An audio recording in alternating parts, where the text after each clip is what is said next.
सबके बिहार। हमारे नाम है प्रशांत किशोर।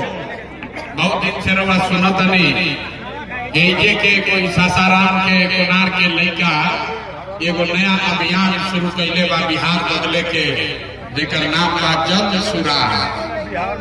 जे गांव से कोनार हमार घर है, लड़का रह जा हमने गाँव रह जा धोखा में देखे कि जा कितना राइस मिल रहा है, अभी सब खंडहर बन गए बा।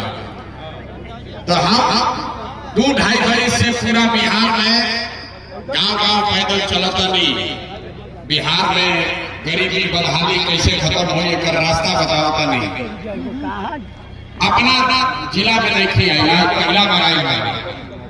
अब लोग पहला भी अपना गांव चली, कोनार चली, रोहतास चली, ससराम चली।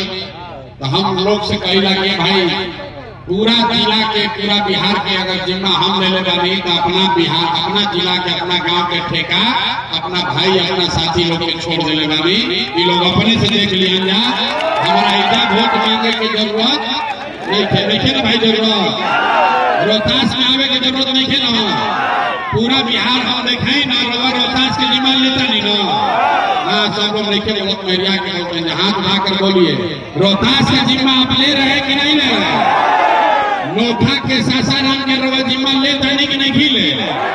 जो हमारा घरे घर आवे पड़ी आखिर अपन देख ले, समझ ले, देख लिया ना।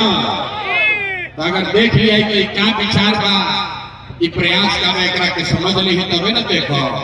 अभी हमरा रवा के 15 मिनट में ये बताई कि जन स्वराज का है में हमने के का करत नहीं जा कैसे से बिहार भर के गरीबी दूर हो।